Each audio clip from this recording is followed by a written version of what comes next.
majina mbalimbali, na hata siku moja hujaishi kando ya jina lako.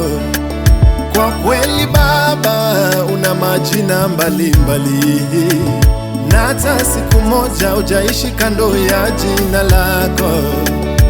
Mfalme Yesu, una majina mbalimbali, na hata siku moja hujaishi kando ya jina lako. Wewe Yesu, una majina mbalimbali, na hata siku moja hujaishi kando ya jina lako. Tunapokuita Baba, unaitika. Unapotafutwa wewe, unapatikananga. Tunapokuita Baba, unaitika unapotafutwa wewe, unapatikananga. Jina lako Yesu, hey, Baba yangu, ni jina lipi lenye nguvu kama lako? Ay, Baba yoyo, nilipime na nini jina lako Baba? Limepimwa likayashinda yote. Jina lake Yesu,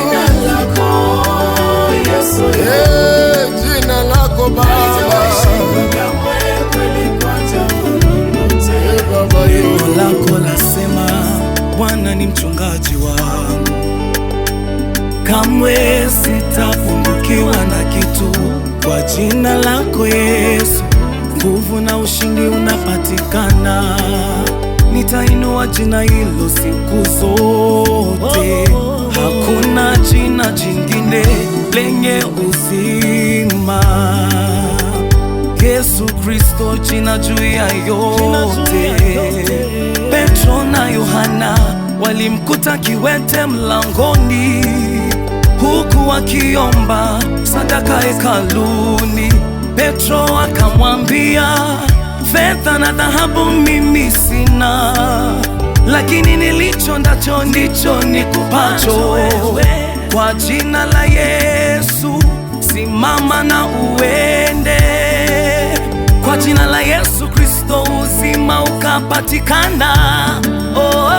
Tunapokuita Baba, unaitika. Unapotafutwa wewe, unapatikananga. Tunapokuita Baba, unaitika. Unapotafutwa wewe, unapatikana. Jina lako Yesu, jina lako. Ninashangazwa sana na jina lenye nguvu. Ninashangazwa sana na jina lake Yesu. Jina lenye nguvu nyingi. Ay, Baba yangu, ni jina lipi lenye nguvu kama lako? Ni jina lipi lenye nguvu kama la Bwana?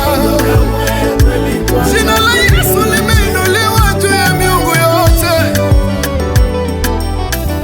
Yesu, ni jina gani hilo lenye nguvu kama jina la Bwana? Tumetembea duniani hatujaona jina kama lako. Mbinguni hakuna jina lenye nguvu kama jina la Yesu. Katika jina hilo kila goti linapigwa. Katika jina la Yesu kila ulimi unakiri. Mpendwa, na kuhimiza leo na kushawishi katika jina la Bwana ya kwamba unapohangaika na shida za dunia, kumbuka jina moja lenye nguvu, mnara imara usiotingizika. Wenye haki ulikimbilia na wakawa salama. Wanafunzi wa Yesu walijua siri hii, na walipokuwa wanaelekea kuangamia katika merikebu, wakasema